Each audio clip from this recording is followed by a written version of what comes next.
তুমি মেনেছিলে, যদি মেনে থাকো, যদি এই কাজগুলো তুমি যদি মেনে থাকো তোমার জন্য কবরে নাজাত। আর যদি মেনে না থাকো তখনও শুনি তোমার কবরের মধ্যে হায় আফসোস, ইয়া নফসি ইয়া নফসি করতে থাকো। আমি আপনাকে বোঝাতে পেরেছি কি জানি। তারপরে ভাবুন, ঠান্ডা মাথায় ওয়াজ যদি শোনেন আর বুঝতে হবে, কাজে আমল করতে হবে। এই জিনিসটা আপনি শুনবেন, শোনার পরে আপনার ব্রেনটা দেখবেন, আপনি যখন সেই কাজটুকু করবেন যদি আপনার ভুল হয় সেটা আপনি শুধরে নিতে পারবেন। আর যদি জানা না থাকে সারা জীবন আপনি ভুল করে আসবেন। যদি আপনাকে কেউ শোধরাতে চায় বলবে এটা ভুল। আমার মুসলমান ঘরের ছেলে মেয়েরা, আজকে আমরা নবীর জন্য, আজকে আমরা ইসলামের জন্য, আজকে আমরা দ্বীনের জন্য, যদি বলা হয় দ্বীনের জন্য কে কে প্রাণ দিতে পারবে, দ্বীনের জন্য, ইসলামের জন্য, কোরআনের জন্য কে কে ঈমান দিতে পারবে, আজকে কে কে দ্বীনের জন্য, ইসলামের জন্য কে কে তারা শহীদ হতে পারবে। এক শ্রেণীর মানুষ তারা দাঁড়িয়ে যাবে, আমি দ্বীনের জন্য, ইসলামের জন্য আমি আমার জীবনটুকু দান করে দিতে পারি। কিন্তু এক শ্রেণীর মানুষ আছে, না না না, আমার জীবনটুকু, আমার মায়ার জীবনটুকু কেন আমি আমার ইসলামের জন্য দান করতে যাব? এখন ঈমান আছে এক শ্রেণীর মানুষ যারা ইসলামের জন্য, কোরআনের জন্য, হাদিসের জন্য তারা ইসলামে নিজের জানটুকু দিয়ে দিতে পারে। আবারও এক শ্রেণীর মানুষ আছে, না আমি বাবা নিজের সংসার ধর্ম ছেলে পিলে নিয়ে খাচ্ছি, ভালোই আছি, বাড়িতে বসে থাকি। হে আমার মুসলমান ঘরের ছেলে মেয়েরা, আমি আপনাকে এটাই বোঝাতে চাইছি। আজকে দুনিয়ার বুকে দেখা যায় আল্লাহ পাক রব্বুল আলামিন আপনাকে আমাকে যে দুনিয়ার বুকে পাঠিয়েছেন, আল্লাহ পাকের একটাই উদ্দেশ্য, ওমা খালাকতুল জিন্না ওয়াল ইনসা ইল্লা লিয়াবুদুন। হে বান্দা বান্দি, দুনিয়ার বুকে তোমরা চলে যাও, দুনিয়ার বুকে গিয়ে আমার ইবাদত বندگی করো, দুনিয়ার বুকে গিয়ে আমার ইবাদত বندگی করো, নামাজ পড়ো, কালাম কোরআন পড়ো, আল্লাহ পাকের হুকুম আহকাম গুলো পড়ো, হালাল হারাম বেঁচে চলো, সুদ ঘুষ গুলো বেঁচে চলো, নেক কাজ দুনিয়ার বুকে তোমরা করো। দুটো পথ তোমার জন্য খুলে রেখে দিয়েছি, একটা হলো জান্নাতের পথ আর একটা হলো জাহান্নামের পথ। যে পথে তোমার যেতে ইচ্ছা হয়, তোমার যদি ইচ্ছা হয় জান্নাতের পথে তুমি যাবো, তোমার যদি ইচ্ছা হয় তুমি জান্নাতের দিকে যাবো, তুমি জান্নাতের দিকে চলে যেতে পারো। তোমার যদি কাজকর্ম যদি খারাপ হয় তুমি জাহান্নামের দিকে চলে যাবে। তোমার যদি কাজকর্মগুলো যদি ভালো হয় তুমি আল্লাহর জান্নাতটুকু পেয়ে যাবে। তোমার যদি পথ দুটো, একটা ভালো একটা খারাপ, এর বাইরে আর কিছু না। একটা পথ ভালো, সার মাংস গোদা বাংলা, একটা ভালো পথ একটা খারাপ। তোমার বুদ্ধি আছে, বিবেক আছে, ব্রেন আছে, তুমি যদি বলো আমি ভালো পথে যাব, তোমার পথ হবে ভালো। আল্লাহ পাক রব্বুল আলামিন পাক কালামের মধ্যে জানিয়ে দিলেন, ফামান ইয়ামাল মিসকালা যাররাতিন খায়রান ইয়ারা ওয়া মান ইয়ামাল মিসকালা যাররাতিন শাররান ইয়ারা। এ দুনিয়ার মানুষেরা শুনে রেখে দাও, জেনে রেখে দাও, আল্লাহ পাক রব্বুল আলামিন এত বড় মহান, এত বড় ক্ষমাশীল, এত বড় দাতা আল্লাহ পাক রব্বুল আলামিন দুনিয়ার বুকে কোনো মানুষ যাতে বলতে না পারে আমি ভালো কাজ করেছি, আল্লাহ পাক আমার ভালো, আল্লাহ পাক রব্বুল আলামিন আমার ভালোর যে ফায়দাটুকু আল্লাহ পাক দেয়নি, দুনিয়ার বুকে এমন কোনো মানুষ যাতে বলতে না পারে যে আল্লাহ পাক রব্বুল আলামিন আমি খারাপ কাজ করেছি, এই খারাপ কাজের ফল আল্লাহ দেয়নি। আল্লাহ পাক তাই পাক কালামের মধ্যে জানিয়ে দিলেন, ফামান ইয়ামাল মিসকালা যাররাতিন খায়রান ইয়ারা ওয়া মান ইয়ামাল মিসকালা যাররাতিন শাররান ইয়ারা। দুনিয়ার বুকে তুমি যেটুকু যদি ভালো কাজ করো, আজকে আমরা এখানে বসে সুবহানাল্লাহ করছি, এটা একটা ভালো কাজ। একবার যদি সুবহানাল্লাহ বলি, এই সুবহানাল্লাহটা আমার আপনার জন্য ভালো কাজ। আল্লাহ বললেন এই একবার যে ছোট্ট সুবহানাল্লাহ তুমি বললে, এর সওয়াব আমি আল্লাহ দিয়ে দেব। বলুন সুবহানাল্লাহ। এর মধ্যে অনেক মানুষ মুখ বুজে বসে রয়েছে। এই যে বলা হলো না যে আল্লাহ বললেন জাররা পরিমাণ, জাররা পরিমাণ, জাররা ছোট্ট শস্য দানা পরিমাণ যদি তুমি ভালো কাজ করো, এই ভালো কাজের হিস্সা, ভালো কাজের প্রতিদান আমার আল্লাহ দিয়ে দেবে। কাউকে আল্লাহ নিরাশ করবে না। কি হয় যে আমরা অনেক কাজ করতে যাই, অনেক কাজ করতে করতে ছোটোখাটো কাজ হিসাব, যেমন আমরা বিরাট বড় কারোর বিজনেস আছে, ও 2, 10, 100, 500 টাকা হিসাব নিকাশের হয়তো ভুল হয়ে যায়, হয়তো অনেক যারা ব্যবসা বাণিজ্য করে, কিন্তু আল্লাহর পক্ষে সেটা নয়। আল্লাহ বললেন ফামাইয়া আমাল মিসকালা যাররাতিন খায়রান ইয়ারা, কোন বান্দা যদি শস্য দানা পরিমাণ ভালো কাজ করে, আমি আল্লাহ ওই ভালো কাজের প্রতিদান দিয়ে থাকি। বলুন সুবহানাল্লাহ।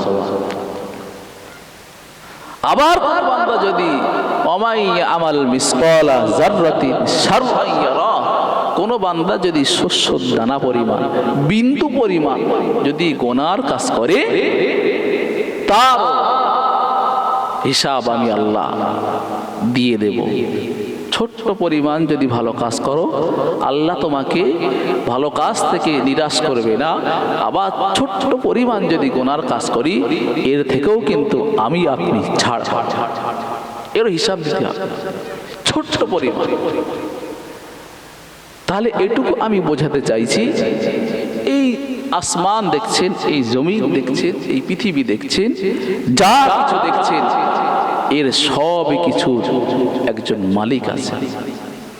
আর এই মালিক পরিচালনা করার জন্য তার অগণিত দুনিয়ার বুকে একটা দেশ চালাতে নেতা, মন্ত্রী, মিনিস্টার, এমএলএ, প্রধান, মেম্বার, উপপ্রধান, তার উপরে পাতি নেতা, শিয়াল নেতা, কত রকম নেতা একটা এই দুনিয়ার চালাতে গেলে চলতে হয়।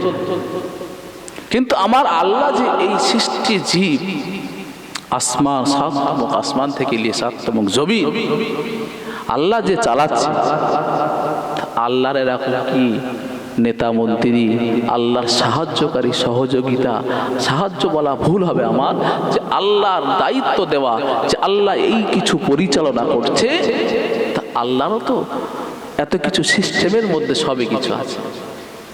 যেমন আল্লাহ ইসরাফিল ফেরেশতাকে সৃষ্টি করে তার হাতে সিংহা দিয়ে দেয়, যাও এই সিংহাটা তুমি কিয়ামত যখন হবে ফু দিয়ে দেবে। আমি অত লম্বা চওড়া বিষয় যাচ্ছি না, আমি এটুকু বোঝাতে চাইছি যে আল্লাহ আপনাকে আমাকে বান্দা বান্দি হিসাবে পাঠিয়েছে। বান্দা বান্দি হিসাবে পাঠানোর পরে যে একটা জিনিস আমাকে আপনাকে দিয়ে দিয়েছেন, সেটা হলো কিরামান কাতিবিন। আল্লাহ পাকের দুনিয়ার বুকে দেখবেন, আমি একটু সংক্ষেপে বোঝাতে চাইছি, দুনিয়ার বুকে দেখবেন কোন দোকানে যখন যাবেন, কোন জায়গায় যখন যাবেন, দেখবেন লেখা থাকে সিসিটিভির আওতায় আপনি আছেন, এই জায়গায় সিসিটিভি আছে। আপনি যখন দেখবেন, যদি আপনি একটা হয়তো আনকমন অবস্থা আছেন, আপনি আপনার ড্রেসপত্র না এই জায়গায় সিসিটিভি আছে, কিন্তু যখন আপনি যদি কোনো চোর যায়, সে না এই জায়গাটায় সিসিটিভি আছে। যারা গাড়ি চালায় সিসিটিভি আছে না, ওখানে গেলে ক্রসিং ভাঙলে আমার কেস দিয়ে দেবে, সেখানে ক্যামেরা বসানো আছে। এ আমার মুসলমান ঘরের ছেলে মেয়েরা, দুনিয়ার বুকে আজকে আবার আপনার বুকে দেখা যায় রাস্তায় চলতে গেলে একটা ক্যামেরা লাগানো থাকে। সেই ক্যামেরা লাগানোর ভয়ে আমি আপনি গাড়ি স্লো চলতে থাকি, আমি আপনি গাড়ির সিগন্যাল যখন ভেঙে দিই, গাড়ির সিগন্যাল ভেঙে দেওয়ার সঙ্গে সঙ্গে আমাকে আপনাকে পুলিশ প্রশাসন কেস দিয়ে থাকে, ঠিক না বেটা? দিয়ে থাকে। তাহলে কিন্তু ওই জায়গাটায় আমাকে আপনাকে ভয় করে চলতে হয় না, ওখানে পুলিশ আছে, গেলেই ধরবে, আমার গাড়ির কাগজপত্র ঠিক নেই, গাড়ির লাইসেন্স নেই, গাড়ির ব্লু বুক নেই। যদি দুনিয়ার মানুষ যদি এই সামান্য পুলিশের ভয়ে তার অন্তরে দুকদুকানি হয়, না জানি ওখানে থেকে পার হলে আমার আপনার গাড়ি চেক করবে, ফাইন দিতে হবে, কত কিছু, সব ব্যাপার বাদ দিলাম। কিন্তু আপনি মুসলমান হয়েছেন, আপনি ইমানদার হয়েছেন, আপনার কাছে যে দুইজন কিরামান কাতিবিন নামক ফেরেশতা আছে, সে কিন্তু অহরহ অনবরত সব সময়ের জন্য, দিন নেই রাত নেই ঘুম নেই, সব সময়ের জন্য সে আল্লাহ পাকের মালাইকা ফেরেশতা কিরামান কাতিবিন নামক দুইজন ফেরেশতা ফেরেশতা আমার আপনার কাঁধে আল্লাহ দিয়ে দিয়েছেন, আমার আপনার কাঁধে আল্লাহ দিয়ে দিয়েছেন, যে কাঁধের উপরে আমার আপনার ফেরেশতা আছে। দুনিয়ার বুকে যদি একটা সিসিটিভির ভয়ে যদি আমি আপনি পা বাড়াতে ভয় লাগে, দুনিয়ার বুকে যদি একটা সিসিটিভির ভয়ে আমার আপনার গাড়ি যদি এগোতে ভয় লাগে, কিন্তু আল্লাহ পাক রব্বুল আলামিন আমার আপনার কাঁধের উপরে কিরামান কাতিবিন নামক দুইজন ফেরেশতা দিয়ে দিয়েছে। দুইজন ফেরেশতা অহরহ অব সময়ের জন্য আমি আপনি যে নেককার কাজ যদি করে থাকে অনবরত আল্লাহ পাকের ফেরেশতা কিন্তু লিখতে থাকে, অনবরত যে লিখতে থাকে যে এই বান্দা এই যে এখানে বসে চৌঘরিয়া পশ্চিম পাড়ায় মিলাদের নবীর জলসায় একটা জলসায় ওয়াজ নসিহত তারা শুনছে, আল্লাহ পাকের এই মালাইকা ফেরেশতা এই যে কিরমান ডান দিকে আছে লিখছে, এখানে বসে আছে লিখছে লিখছে লিখছে যতক্ষণ সব লিখছে।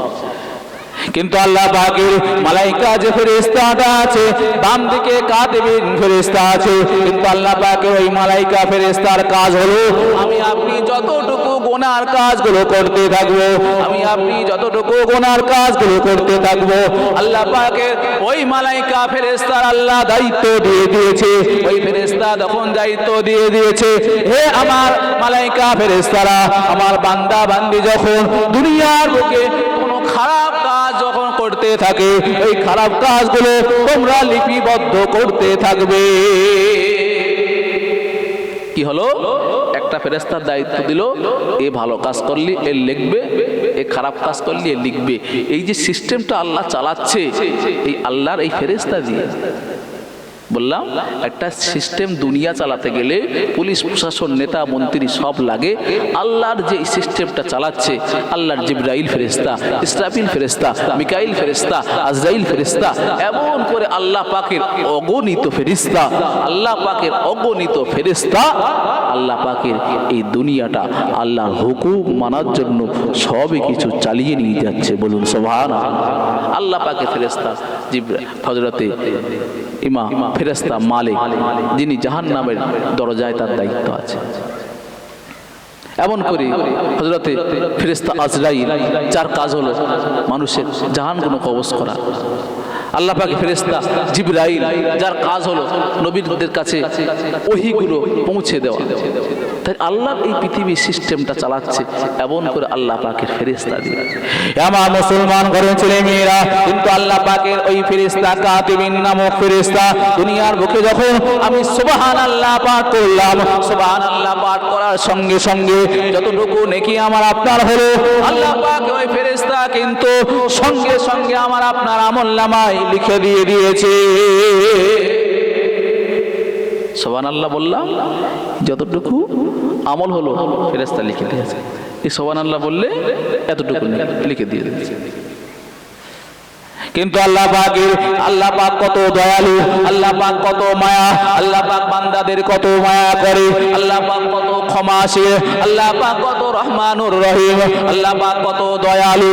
বান্দা যখন কোনো গুনাহ করে, বান্দা যখন কোনো গুনাহ করে আল্লাহ পাক বলে না না না না না, আমার ফেরেশতা লিখিস না লিখিস না লিখিস না, ওই বান্দার গুনাহগুলো তুই লিখতে থাকিস না লিখিস না। ওই বান্দা সকালে গুনাহ করলো, ওই বান্দা সকালে নামাজ আদায় করলো না, ফজরের নামাজ বান্দা আদায় করলো না, গুনাহ বান্দার হলো, আল্লাহ বলল না না না, ওই বান্দার আমলনামায় গুনাহগুলো তুই লিখতে থাকিস না। ওই বান্দা যদি কাজা নামাজটা পড়ে নেয়, ওই বান্দা যদি কাজা নামাজটা পড়ে নেয় বান্দার আমলনামায় নেকি কিন্তু লিখে দেওয়া হবে। এই বান্দা যখন জোহরের নামাজটা কাজা করে দেয় আল্লাহ পাকের ফেরেশতা যখন লিখতে যায় আল্লাহ বলে না না না, ওই বান্দা জোহরের নামাজ যদি কাজা আদায় করে নেয় এই বান্দা কাজা আদায় করার কারণে তার আমলনামায় সব লিখে দেওয়া হয়। ওই বান্দা যখন আসরের নামাজ মাগরিবের নামাজগুলো কাজা করে নেয় আল্লাহ মালাইকা ফেরেশতা লিখতে যায়, আল্লাহ বলে না না না লিখতে যাস না। ওই বান্দা যদি কাজা নামাজগুলো আদায় করে নেয় আল্লাহ বান্দা যদি কাজা নামাজগুলো আদায় করে নেয় আল্লাহ পাকের ফেরেশতা কিন্তু লিখে দেয় সবগুলো। কিন্তু বান্দা যখন এশার নামাজগুলো আদায় না করে যখন ঘুমিয়ে যায়, আল্লাহ বলতে থাকে না না না, ওই বান্দার আমলনামায় কিন্তু গুনাহগুলো তো লিখিস না। আমার মালাইকা ফেরেশতা ওই বান্দা যদি এশার নামাজটুকু কাজা যদি আদায় করে নেয়, কাজা আদা নেওয়ার পরে কাজা আদা করার কারণে তার আমলনামায় আমি সবগুলো লিখে দেব। কিন্তু বান্দা দেখা যায় হতভাগা, ফজরের নামাজ কাজা হয়ে গেল, ফজরের নামাজ কোন দিক দিয়ে চলে গেল তার কোনো হুঁশ তার ছিল না, জোহরের নামাজ তার চলে গেল তার কোনো হুঁশ তার ছিল না, আসরের নামাজ তার চলে গেল তার কোনো হুঁশ তার ছিল না, মাগরিবের নামাজ তার চলে গেল হুঁশ তার কোনো ছিল না, এশার নামাজ যার চলে গেল এমন করে তার কোনো হুঁশ ছিল না। আল্লাহ পাকের ফেরেশতা আফসোস করে বলতে থাকে, আয় রে খায় পোড়া কপাল, তোর আমলনামায় এতটুকু গুনার কাজগুলো লিখে দিলাম। আজকে যদি ওই বান্দা যদি ফজরের নামাজ যদি কাজা হয়ে গেল, কিন্তু যদি কাজা নামাজটুকু আদায় করার কারণে ওই বান্দা আমলনামায় তার নেকির সওয়াবগুলো তার দিয়ে দেওয়া হতো। আল্লাহ কত দয়ালু, আল্লাহ কত মানুষের বান্দার কত ভালোবাসে। নেকির বেলা কি বলছে যে নেক কাজ করেছে লিখে দাও, আর গোনার বেলা বলছে না, ফজরের নামাজ কাজা ঘুমের মধ্যে হয়ে যেতেই পারে, ঘুম ভাঙেনি, ধোকায় পড়ে ঠান্ডা শীতের সময় ঘুম ভাঙেনি, উঠতে পারিনি, আজকে এতে কাজা হয়ে গেছে, লিখিস নে বান্দা। ফেরেশতা ও বান্দা যদি ফজরের নামাজটা কাজা পড়ে নেয় তাহলে কাজা সব দিয়ে দেওয়া হবে, সব দিয়ে দেওয়া হবে। কিন্তু বান্দা দেখা যায় ফজর পড়লো না, জোহর পড়লো না, আসর পড়লো না, মাগরিব পড়লো না, ঈশা পড়লো না, আল্লাহর ফেরেশতা তাও বলে লিখলো না। ঈশার সময় ওই বান্দা খেয়ে দে নাক ডাকিয়ে যখন ঘুমাতে থাকে, আর আল্লাহর ফেরেশতা বলি, হে আল্লাহর বান্দা, তুই একবারের জন্য আল্লাহর পথে ফিরে আসলি না, আল্লাহর হুকুমগুলো তুই মানলি না, হায় আফসোস, আফসোস করে করি করি করি ওই আল্লাহ পাকের ফেরেশতা আমার আপনার গুনার কাজগুলো আফসোস করে লিখতে থাকে। যে ইচ্ছায় লিখে দিল না, গুনার কাজ করলো লিখে দিল না, আফসোস করে তুই একবার তওবা করলি না, আল্লাহর কাছে মাফ চাইলি না। তাহলে আল্লাহ বান্দাদের সুযোগ দেয়, ছাড় দেয়, ছেড়ে দেয়, ছাড় দেয়, ছেড়ে দেয়। ওই যে ছাড় দিল, তোমার লিখলো না তো, ছাড় দিল তো, কিন্তু ছেড়ে দিয়েছে, লিখে তো দিল। আল্লাহ ছাড় দেয়, ছেড়ে দেয়। আমার মুসলমান ঘরের ছেলে মেয়েরা, এই বান্দা দেখা যায় সারা জীবন গুনার কাজ করলো, সারা জীবন অন্যায় কাজ করলো, দেখা যায় ওই বান্দা যদি একটা সময় ফিরে আসে, ওই বান্দা যদি একটা সময় তওবা করে আল্লাহর দরবারে যদি ফিরে আসে, আমার আল্লাহ বলে তাওবাতান নাসুহা, ওই বান্দা যদি খাঁটি দিলে যদি তওবা করে নেয়, এই বান্দা যদি খাঁটি অন্তরে তওবা যদি একবার করে নেয়, এই বান্দার জীবনের গুনাহগুলো আমি আল্লাহ মাফ করে দিলাম। খাঁটি দিলে যে এই যে নামাজ ছাড়ছি, ধরছি, মরার আগ পর্যন্ত নামাজ আর ছাড়ব না, এইভাবে তওবা করতে হবে। আমরা তওবা পড়ি, তওবা তওবা তওবা একবার পড়ছি, সারাদিন তারপরের দিন যা ছিলাম তাই। আমার মুসলমান ঘরের ছেলে মেয়েরা, আমি আপনাকে সর্বপ্রথম থেকে নিয়ে আজ পর্যন্ত যে কথাটা বোঝাতে চাইছিলাম, আজকে সমাজের বুকে দেখা যায় এক শ্রেণীর হাইব্রিড আলেম ওলামা সম্প্রদায় তারা বার হয়ে গিয়েছে, যারা বলে শবে বারাত করা যাবে না, যারা বলে শবে বারাতে দোয়া চাওয়া যাবে না, যারা বলে শবে বারাতে নফল নামাজটুকু পড়া যাবে না। তাদের জন্য একটা কথা বলে দিয়ে যায়, হযরতে নবী ঈসা আলাইহিস সালাতু ওয়াস সালামের জমানার কথা। নবী ঈসা নবীর জমানা একটা কথা মনে পড়ে। নবী ঈসা আলাইহিস সালাতু ওয়াস সালাম কে বলেন? মা মরিয়মের সন্তান নবী ঈসা আলাইহিস সালাতু ওয়াস সালাম। তিনি একটা পাহাড়ের উপরে উঠলেন, পাহাড়ের উপরে উঠলেন, একটা পাহাড়, অনেক উঁচু পাহাড়, সেই পাহাড়ের উপরে উঠলেন। উঠে দেখতে পেলে যে একটা সুন্দর একটা পাথর, সুন্দর একটা গোল পাথর। আল্লাহ পাকের নবী ঈসা আলাইহিস সালাতু ওয়াস সালাম সেই সুন্দর পাথরটুকু দেখে তার বড় মনটা ভরে গেল, তার বড় মনটা ভরে গেল। আল্লাহর কাছে শুকরিয়া আদায় করতে লাগলেন, আল্লাহ পাক এই কত সুন্দর পাথর দেখে আমার জাহানটা জুড়িয়ে গেল। এটা হবে না? সুবহানাল্লাহ। একটা পাথর দেখে আমার নবী ঈসা তার জাহানটা জুড়িয়ে গেল। এত সুন্দর পাথর, পাথর এত সুন্দর হয়, এরম ভেবে মনটা বড় জুড়ে। আল্লাহ গায়বী আওয়াজ দিলেন, এ নবী মুসা, হে মুসা, আরো আশ্চর্য জিনিস দেখতে চাও? এর থেকে তুমি কি আরো আশ্চর্য জিনিস তুমি দেখতে চাও? আল্লাহ নবী মুসা, আল্লাহ নবী ঈসা আলাইহিস সালাতু ওয়াস সালাম বললেন, আল্লাহ পাক এর থেকে আরো আশ্চর্য জিনিস আবার কি? এত সুন্দর পাথর দেখলাম, এত সুন্দর পাথর দেখলাম, আবার এর থেকে পাথরের থেকে আরো কি সুন্দর জিনিস তুমি আমাকে দেখাতে চাও? আল্লাহ পাক আমি দেখতে চাই আরো কি সুন্দর পাথরের থেকে আরো কি সুন্দর জিনিস, সেটা আমি দেখতে চাই। আল্লাহ বললেন, দাঁড়াও দাঁড়াও দাঁড়াও, এই পাথর থেকে তুমি একটা আঘাত করো, পাথরে একটা আঘাত করো। পাথর আঘাত করতে লাগার সঙ্গে সঙ্গে দেখা যায় পাথরটা ভেঙে দু টুকরো হয়ে যায়। কি বলছে? এই পাথরটা এত সুন্দর দেখে আমার মনটা ভরে গিয়েছে। আর এই পাথর আল্লাহ বলছে, তুমি কি এর থেকে আরো সুন্দর দেখতে চাও?